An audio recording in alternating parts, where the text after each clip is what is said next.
Caros irmãos, queridas irmãs, o terceiro domingo do Advento é o domingo Gaudete, o domingo da alegria, porque a antífona da entrada da missa de hoje começa dizendo: alegrai-vos.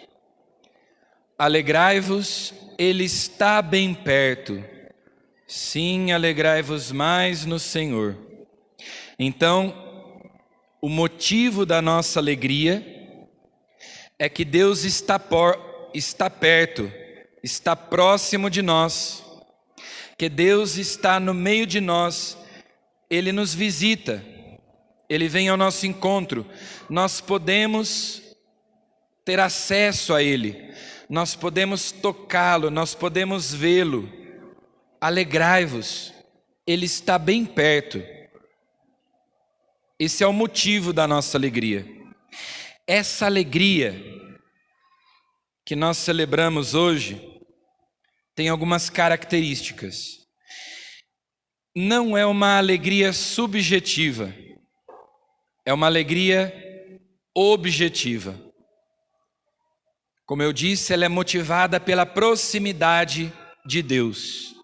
Deus que está perto, Deus que nós podemos encontrar porque Ele vem ao nosso encontro, é a alegria da salvação, é a alegria do amor, a alegria de nos sabermos amados por Deus.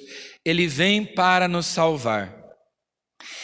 É uma alegria comunitária, não é uma alegria individual, é uma alegria comunitária.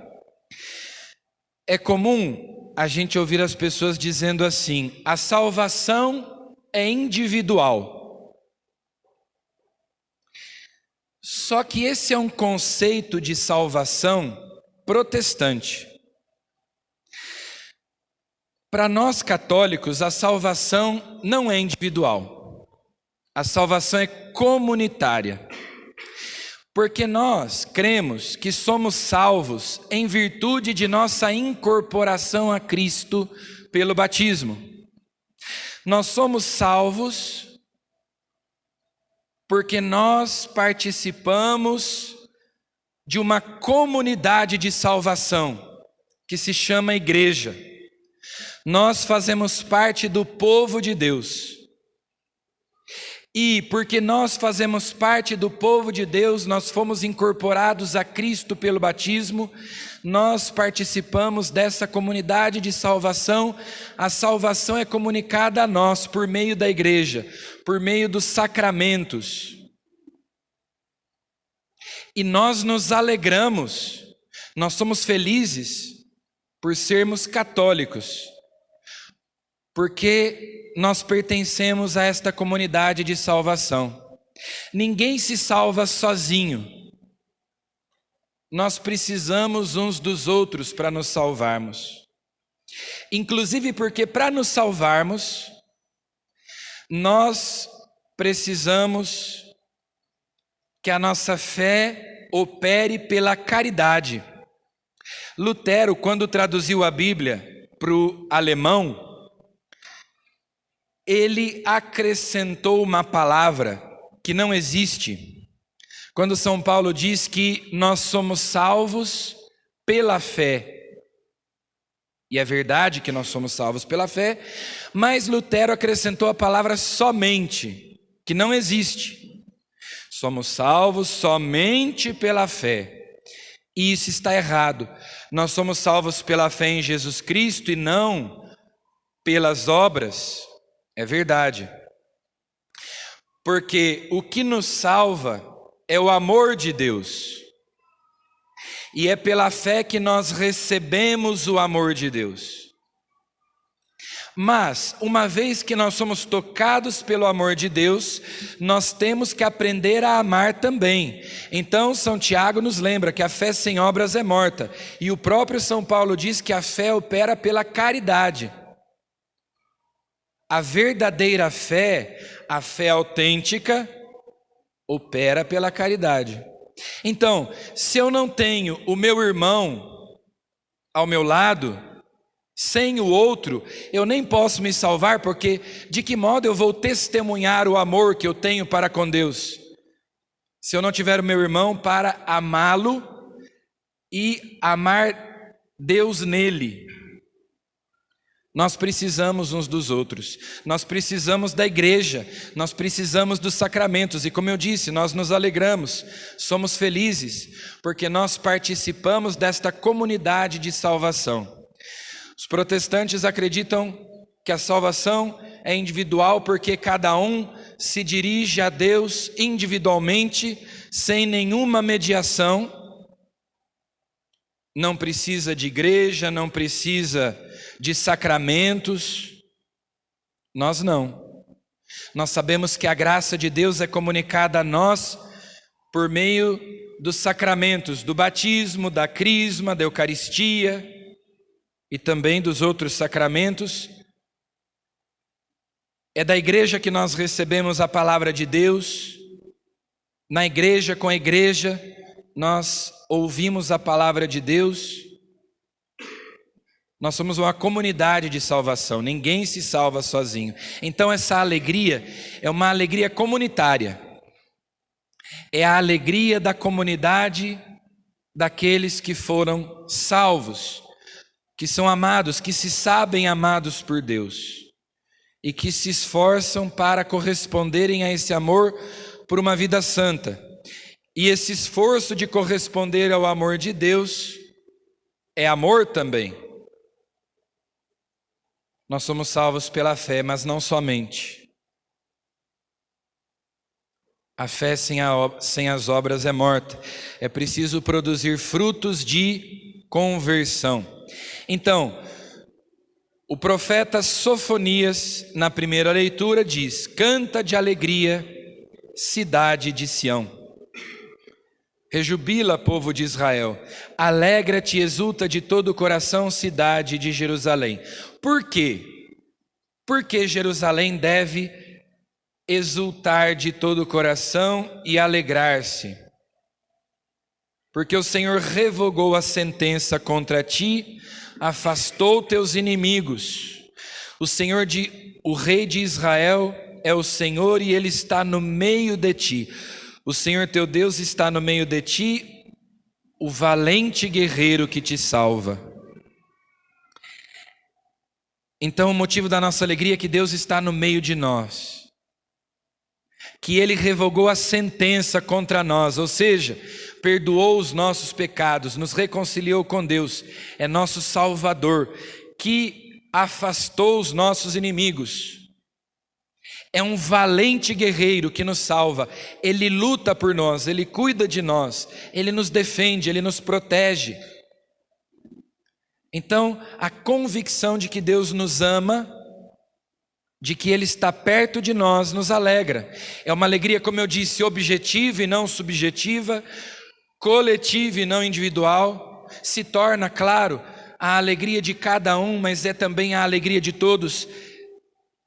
A fé que nós professamos, quando nós dizemos creio em Deus Pai Todo-Poderoso, creio em Jesus Cristo, creio no Espírito Santo, nós dizemos na primeira pessoa, creio, eu creio, mas essa fé é a fé da igreja, nós nos apropriamos da fé da igreja, não é nossa, nós recebemos. Então, é individual, mas é comunitária. Nós professamos a fé da igreja e por isso compartilhamos da alegria de toda a igreja, pela salvação, pelo amor de Deus, por essa familiaridade de Deus que está perto de nós, valente guerreiro. E é bonito que o profeta Sofonias diz também: Ele, o Senhor, exultará de alegria por ti, movido por amor. Então, a liturgia de hoje nos diz que nós devemos nos alegrar porque Deus está próximo de nós e que Deus se alegra por estar perto de nós, que Deus se alegra por nos dar a salvação. Movido por amor é que Ele vem ao nosso encontro, cheio de alegria. Deus vem ao nosso encontro com alegria e nos doa a sua alegria, nos dá a sua alegria, e por isso é que nós nos alegramos. nos alegramos pela sua salvação, pelo seu amor. O salmo de hoje não é tirado do livro dos Salmos, é tirado do livro do profeta Isaías, porque não é só no livro dos Salmos que tem salmos, existem cânticos em vários livros da Bíblia. Então o salmo de hoje é tirado do livro do profeta Isaías e diz: exultai cantando alegres, habitantes de Sião. Por quê? Porque é grande em vosso meio o Deus Santo de Israel. De novo, porque Deus está no meio de nós. Eis o Deus, meu Salvador. Eu confio e nada temo. O Senhor é minha força, meu louvor e salvação. Nós não temos medo de nada, porque o Senhor está perto de nós. Com alegria bebereis no manancial da salvação. Então, de novo, a alegria, porque o Senhor nos dá a salvação. Na segunda leitura, carta de São Paulo aos Filipenses, alegrai-vos. É a antífona de entrada de hoje, que é tirada da segunda leitura. Alegrai-vos sempre no Senhor. Repito, alegrai-vos. O Senhor está próximo. De novo, a mesma coisa. Que a vossa bondade seja conhecida de todos os homens. Nós devemos ser bons, misericordiosos. Brilhe a vossa luz diante dos homens, para que vendo as vossas boas obras glorifiquem o vosso Pai que está nos céus. É o que diz Jesus no Sermão da Montanha, é o que São Paulo está dizendo aqui, que a vossa bondade seja conhecida de todos os homens. Não vos inquieteis com coisa alguma, mas apresentai as vossas necessidades a Deus. Nós vivemos inquietos, angustiados, preocupados, ansiosos, com medo. Por quê? Porque se nós sabemos que Deus nos ama? Porque se nós sabemos que Deus cuida de nós? Porque se nós sabemos que Ele nos amou e se entregou por nós, Ele nos reconciliou consigo mesmo. Não vos inquieteis com coisa alguma, porque nós ficamos inquietos, agitados, ansiosos, preocupados. São Paulo está dizendo: apresentai as vossas necessidades a Deus. A paz de Deus guardará os vossos corações. São Paulo diz que o reino de Deus é paz, justiça e alegria no Espírito Santo. A alegria é um dos frutos do Espírito Santo, porque o Espírito Santo é o amor de Deus derramado nos nossos corações. Eu sei que Deus me ama, que Ele cuida de mim, que Ele me defende, que Ele me protege, que Ele está cuidando de tudo. Então eu não preciso ficar inquieto, agitado, nervoso, impaciente, preocupado, agitado. Para quê? Se eu sei que Deus cuida de mim. Não vos inquieteis com nada. Essa alegria é uma alegria espiritual, não é uma alegria mundana, carnal.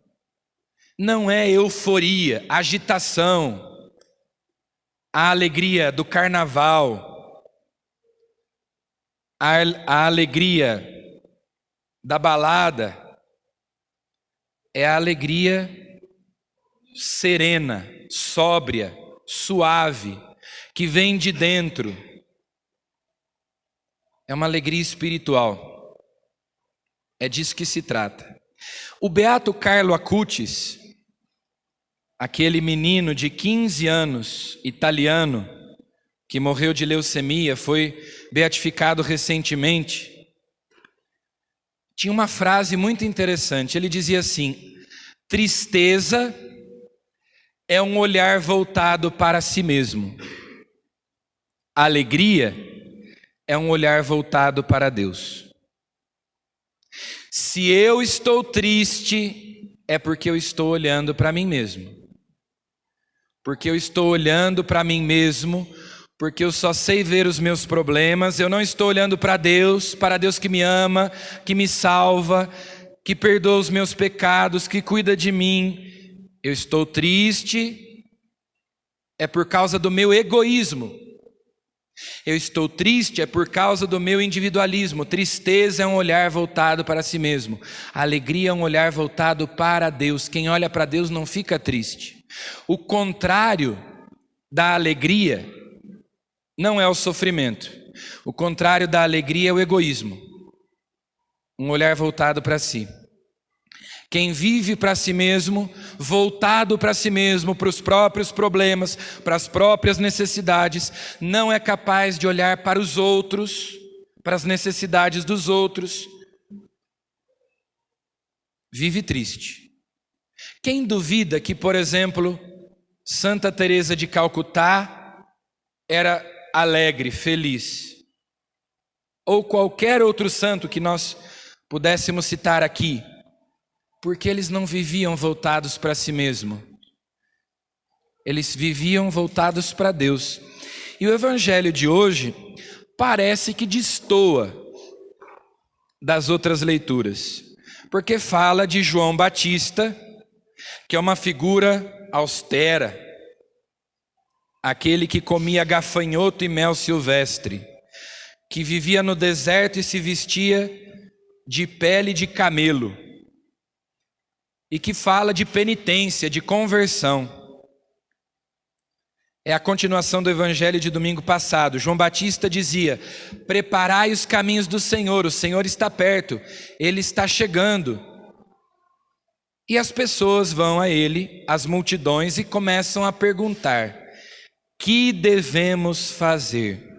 Essa pergunta que fazem a João Batista me lembra uma pergunta feita a São Pedro, lá nos Atos dos Apóstolos, no dia de Pentecostes. Depois que Pedro faz o seu primeiro sermão, a sua primeira pregação, e Pedro diz assim, que este Jesus que vós matastes, Deus o ressuscitou e o constituiu Senhor e Cristo, e Ele hoje derrama o seu Espírito com abundância sobre a igreja. Aí quando as pessoas ouviram aquilo, disseram para Pedro: e agora? O que nós temos que fazer? Como perguntaram para João Batista: o que devemos fazer? A resposta de São Pedro foi: arrependei-vos dos vossos pecados. Sereis batizados para o perdão dos pecados e recebereis o Espírito Santo. Então, o que nós devemos fazer? O Senhor está vindo, o Senhor está perto, o Senhor está próximo. O que nós devemos fazer? Nos converter, deixar de olhar para mim mesmo, passar a olhar para Deus. E uma vez que eu olho para Deus, Ele me faz olhar para os outros, que são imagem e semelhança a Deus, para que amando-os, eu possa amá-lo também, amar Deus no outro. Eu vos dou um novo mandamento: amai-vos uns aos outros como eu vos amei. Nisto reconhecerão que sois os meus discípulos. Por isso é um absurdo o que os protestantes dizem, o que Lutero dizia, que a salvação é somente pela fé. Porque se a fé não opera pela caridade, se não produz frutos de conversão, a fé sem obras é morta, não salva. Ao contrário, condena. Ninguém se salva sozinho, eu preciso do outro para testemunhar o meu amor por Deus, amando Deus no outro. É isso que João Batista diz quando perguntam para ele: o que nós devemos fazer para agradar a Deus? Deus vem me visitar. Como eu devo preparar a minha casa para que Ele venha? Eu quero agradá-lo. Quando a gente recebe uma visita importante, a gente quer que aquela pessoa seja bem acolhida, se sinta à vontade. A gente quer agradar aquela pessoa, que ela saia contente da nossa casa. O que fazer? João Batista vai dizendo. Para os cobradores de impostos ele diz: parem de roubar os outros. Cobrem somente aquilo que é estabelecido. Para os soldados ele diz: não abusem do poder, da autoridade que vocês têm. Não tomeis à força dinheiro de ninguém, não façais falsas acusações, ficais satisfeitos com o vosso salário, e para cada um conforme a sua realidade. João Batista ia dizendo: quem tiver 2 túnicas, dê uma para quem não tem. Quem tiver comida, faça o mesmo. É a parábola do juízo final. Naquele dia o rei separará as ovelhas dos cabritos. À direita colocará as ovelhas e dirá: vinde, benditos de meu pai, eu tive fome e me destes de comer, sede, me destes de beber. Mas quando foi que nós fizemos isso? Quando fizestes isso a um dos menores, um dos pequeninos, foi a mim que o fizeste. Colocará à esquerda os cabritos e dirá: afastai-vos de mim. Tive fome e não me destes de comer. Mas quando foi? Quando não fizestes isto aos menores dos meus irmãos. É por isso que João Batista termina dizendo que Jesus é aquele que virá com a pá na mão. Eu nunca vi uma imagem assim, mas poderia ter, né? Uma imagem com Jesus com a pá na mão. E o que é que ele vai fazer com essa pá? Recolher o trigo no celeiro e queimar a palha no fogo. É uma outra maneira de dizer o que a parábola do juízo final diz: as ovelhas de um lado, os cabritos do outro. Por isso é que ele é aquele que batiza com o Espírito Santo e com fogo. Ele derrama o amor de Deus nos nossos corações para nós amarmos. Mas se nós não amarmos, ele nos batizará com fogo. É o fogo do juízo que vai queimar os que praticam a maldade, os que não sabem amar, os que são egoístas. A palha ele a queimará no fogo, o trigo ele recolherá no celeiro. Então, neste terceiro domingo do Advento, vamos pedir a Jesus a conversão do nosso coração, que nós deixemos de olhar tanto para nós mesmos, nós aprendamos a olhar para Deus e, olhando para Deus, sejamos capazes de ver as necessidades dos nossos irmãos e o Senhor nos mova a praticar obras de misericórdia, socorrermos os nossos irmãos nas suas necessidades, assim como Deus nos socorre nas nossas necessidades. Vermos as necessidades dos nossos irmãos, assim como Deus vê as nossas necessidades, e o nosso coração se encherá de verdadeira alegria. Dessa alegria que vem do Senhor e que é a nossa força. Amém.